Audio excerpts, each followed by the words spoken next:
الرحیم اللہم الہمنی رشدی واعوذنی من شر نفسی۔ آج سامعین اور ناظرین کے لیے کچھ اقوال حضرت لقمان حکیم رحمۃ اللہ علیہ کے، حضرت لقمان علیہ السلام ہو یا لقمان حکیم رحمۃ اللہ علیہ ہو، انہی کے اقوال کو پیش کیا جا رہا ہے کہ بدگمانی اور بدزنی کو اپنے اندر پیدا ہونے مت دیجیے۔ اگر بدگمانی پیدا ہو گئی، کیونکہ اس کی وجہ سے دنیا میں تجھ کو کوئی دوست اور ہمدرد کبھی نہیں مل پائے گا۔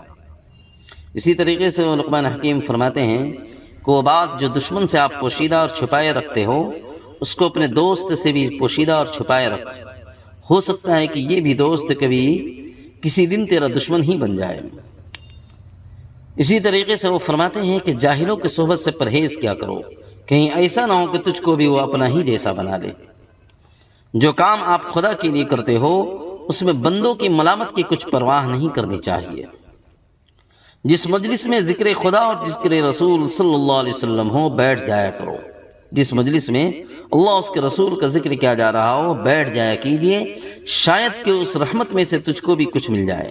اور جس مجلس میں غفلت اور برائی دیکھو، اس سے کہیں دور بھاگو، اس سے دور بھاگو، کہیں ایسا نہ ہو کہ تو بھی خدا کے عذاب میں گرفتار ہو جائے۔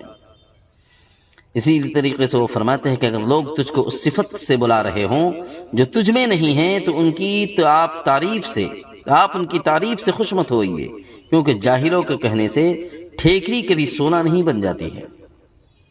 اسی طریقے سے وہ فرماتے ہیں کہ کوشش اور جد و جہد نہ کرنا یہ مفلسی کا سبب بنتا ہے، مفلسی اور غربت کا سبب بنتا ہے، اور مفلسی دین کو تنگ، عقل کو خفیف اور ہلکی کر دیتی ہے، اور مروت کو زائل کر دیتی ہے۔ اسی طریقے سے وہ فرماتے ہیں کہ مصائب سے مت گھبرا، کیونکہ ستارے اندھیرے ہی میں چمکتے ہیں۔ اور آگے فرماتے ہیں کہ عقل اور دانائی مفلس کو بادشاہ بنا دیتی ہے، عقل اور دانائی مفلس کو بادشاہ بنا دیتی ہے۔ اللہ تبارک و تعالی ان اقوال پہ ہمیں صحیح اور سچے دل سے عمل کی توفیق نصیب عطا فرمائے۔